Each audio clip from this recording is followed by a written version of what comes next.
کن لوگوں کو اللہ کیسے عذاب دیتا ہے۔ آئیے اللہ اکبر، میرے آقا صلی اللہ علیہ وسلم کے دیوانوں، اللہ کے حبیب، ہم سب کے آقا غیب دا نبی صلی اللہ علیہ وآلہ وسلم ارشاد فرماتے ہیں کہ جب کسی بے نمازی کو اس کی قبر میں رکھا جاتا ہے جس نے نماز نہیں پڑھی۔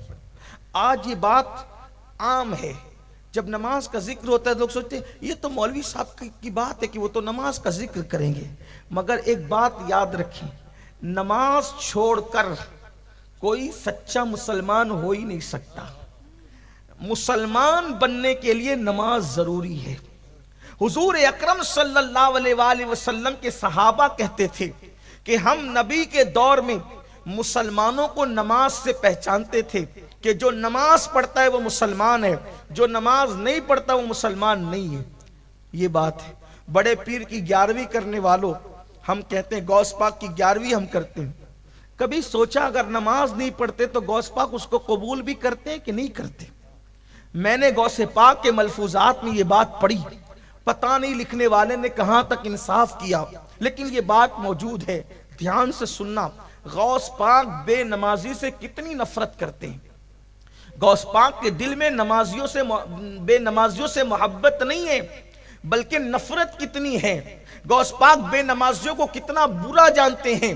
سرکار غوث العظم دستگیر پیران پیر کا فرمان ہے، فرماتے ہیں اگر تم رستہ چل رہے ہو، رستے سے آ رہے ہو اور تمہارے پاس راستے میں ایک کتا گندگی میں بھرا ہوا آ رہا ہے اور ایک بے نمازی آ رہا ہے، اب تمہیں دونوں کے بیچ سے گزرنا ہے، اب آپ کو یا تو کتے کی طرف ہٹنا پڑے یا تو بے نمازی کی طرف ہٹنا پڑے، تو تم ہٹو گے کدھر؟ وہ فرماتے ہیں جو گندگی میں بھرا ہوا کتا ہے اس کی طرف ہٹ جانا، مگر بے نمازی کی طرف مت ہٹنا، اس لیے کہ کتے کی جو نجاست ہے اگر وہ تمہارے جسم پہ لگ گئی تو اس کو آپ تھوڑے سے پانی سے دھل کر پاک ہو جاؤ گے، لیکن بے نمازی کی نحوست اگر تم پر پڑ گئی تو اس کو دنیا کے کوئی سمندر کا پانی دھو نہیں سکے گا۔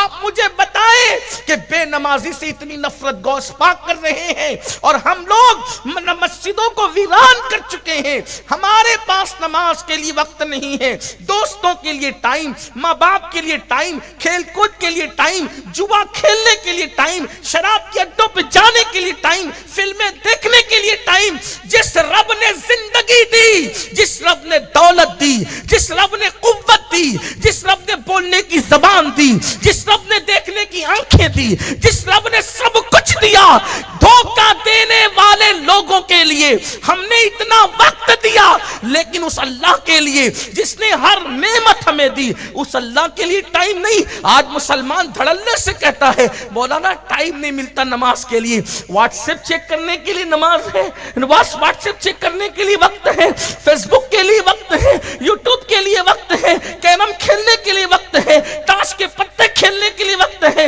ادھر ادھر بیٹھ کر کسی کی غیبت کرنے کے لیے وقت ہے، اللہ کی نماز کے لیے وقت نہیں ہے، اللہ کی عبادت کے لیے وقت نہیں ہے۔ سوچو اس غلام کا حشر کیا ہوگا جو اپنے آقا کی بارگاہ میں حاضر ہونے کے لیے وقت نہیں دیتا۔ جس رب نے سب کچھ دیا اس رب کے لیے ٹائم نہیں اپنے پاس، انجام کیا ہوگا؟ انجام کیا ہوگا؟ سنو، اللہ کرے کسی کے دل میں بات اترے، اپنے حال پہ رحم کر لو، اس سے پہلے کہ ہماری نماز جنازہ پڑھی جائے نمازی بن جاؤ، اس سے پہلے کہ موت کا فرشتہ آ کر ہمارے جسم کا تعلق ہماری روح سے توڑ دے بدل جاؤ، ورنہ پچھتانے کے سوا کچھ ہاتھ نہیں آئے گا۔ یہ بڑے بڑے مکانات، یہ بڑی بڑی کاریں، یہ بڑا بڑا بینک بیلنس، یہ بڑی بڑی جائیداد، یہ کھیتیاں سب یہیں رہے گی۔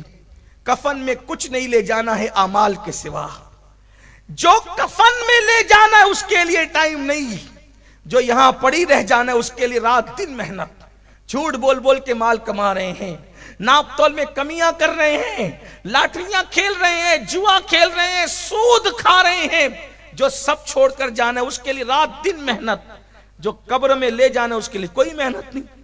تو اپنے سچے نبی نے فرمایا، میری ماں اور بہنوں کی بھی خاص توجہ، یہ بات صرف مردوں کے لیے نہیں ہے، یہ عورتوں کے لیے، ہر انسان کے لیے ہے۔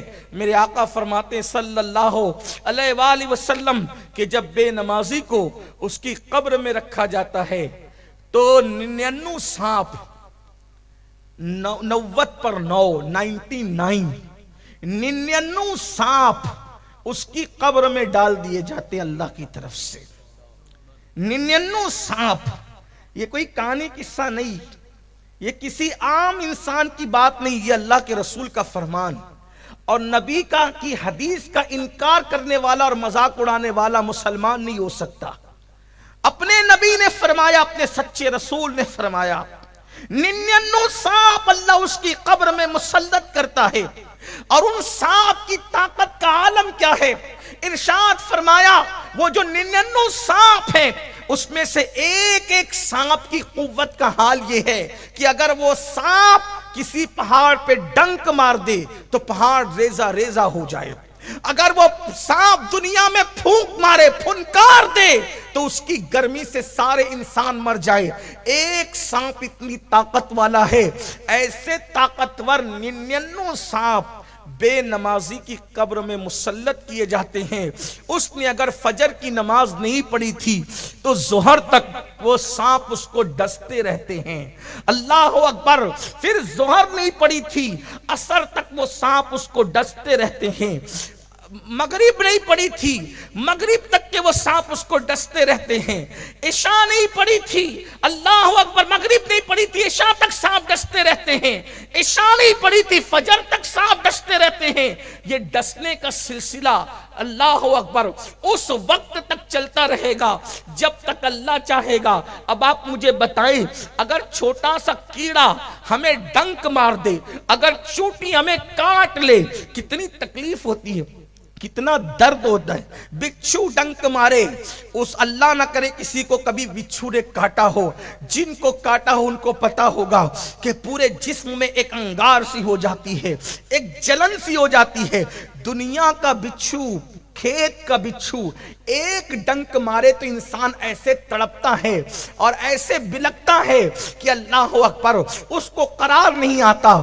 تو جس کو اللہ کے مسلط کی وہ سانپ ڈستے ہوں گے اور پھر وہاں کوئی بچانے والا نہیں، نہ ماں بچانے والی، نہ باپ بچانے والا، نہ بھائی بچانے والا۔ سوچو ہم اپنے آپ پہ کتنا ظلم کر رہے ہیں۔ بتاؤ، ایک وقت کی نماز کے لیے 10 منٹ سے زیادہ کا ٹائم نہیں لگتا۔ اگر ہم 10 منٹ کا ٹائم ایک نماز کے لیے نکالیں، 5 وقت کی نماز کے لیے 50 منٹ کا ٹائم ہے، یہ 50 منٹ ہم نکال دیں تو کتنے بڑے عذاب سے بچ جائیں گے۔ ارے عذاب سے تو بچ ہی جائیں گے، لیکن ساتھ ہی ساتھ ہمارا انعام کیا ہوگا؟ ہماری قبر کو انشاءاللہ نماز کی برکت سے جنت کے باغوں میں سے ایک باغ بنا دیا جائے گا۔ بلکہ حدیث پاک میں آتا ہے، جب نماز پڑھنے والے کو اس کی قبر میں رکھا جاتا ہے، نماز پڑھنے والے کو اس کی قبر میں رکھا جاتا ہے تو وہ کیا دیکھتا ہے کہ سورج غروب ہو رہا ہے۔ ہر بندے کو جب قبر میں رکھا جاتا ہے تو کیا دیکھتا ہے کہ وہ سورج غروب ہو رہا ہے، یعنی عصر کا وقت ہوتا ہے۔ تو وہ جو نمازی ہوتا ہے وہ کہتا ہے فرشتوں سے ہٹو ہٹو، ابھی میں نے عصر کی نماز نہیں پڑھی ہے، کیونکہ اس کو نماز کی عادت ہوتی ہے۔ وہ کہتے ہیں بعد میں باتیں ہوگی، پہلے مجھے عصر کی نماز پڑھ لینے دو، میری نماز جاتی ہے۔ اور فرشتوں کو اللہ کہے گا اب پوچھتے کیا ہو، دیکھتے نہیں کہ میرا بندہ میرا کتنا وفادار ہے، اس لیے اس کے لیے جنت کا بستر لگا دیا جائے، اور اس بندے کے لیے جنت کا بستر لگا دیا جاتا ہے۔ اور اس بندے کے لیے جب جنت کا بستر لگتا ہے تو وہ دیکھتا ہے کہ ایک دلہن اس کی قبر میں موجود ہے، ایک دلہن اس کی قبر میں موجود ہے۔ بھائی چھوڑ کر چلے گئے، وہ بچے چھوڑ کر چلے گئے، دوست چھوڑ کے چلے گئے، احباب چھوڑ کے چلے گئے، سب چھوڑ کر چلے گئے۔ وہ پریشان تھا، لیکن دیکھتا ہے کہ ایک دلہن اس کی قبر میں موجود ہے۔ کہتا ہے آپ کون ہیں؟ تو وہ گھونگٹ اٹھا کر کہتی ہے میں تیری نماز ہوں، جب میرا وقت آتا تھا تو سب کو چھوڑ دیتا تھا، آج تجھے سب نے چھوڑ دیا ہے تو تیرا دل بہلانے کے لیے اللہ نے مجھے تیری قبر میں بھیجا ہے، اب قیامت تک میں تیرا ساتھ دیتی رہوں گی، تیرا دل بہلاتی رہوں گی۔ اس لیے میرے عزیز بھائیوں، سفر میں رہو تو بھی نماز پڑھو، گھر پہ رہو تو بھی نماز پڑھو، خوشی ہو تو بھی نماز پڑھو، غم ہو تو بھی نماز پڑھو۔ اور یاد رکھنا، یہ مت سوچنا اللہ میری قبول کرے گا کہ نہیں کرے گا، یہ بات دماغ سے نکال دو۔ یہ بات دماغ سے نکال دو، میں ان پڑھ ہوں، میں جاہل ہوں، میں تو دیہاتی ہوں، میں تو گوار ہوں، وہ میری قبول کرے گا کہ نہیں کرے گا؟ واللہ اس کی بارگاہ میں زبانیں نہیں دیکھی جاتی، اس کی بارگاہ میں تو دل کے جذبات دیکھے جاتے ہیں۔ جب کوئی بندہ دل سے جھک جاتا ہے، ایک ہی سجدے پر اللہ اس کو جنت کی بشارت عطا کر دیتا ہے۔ یہ ایک سجدہ جسے تو گرہ سمجھتا ہے، یہ ایک سجدہ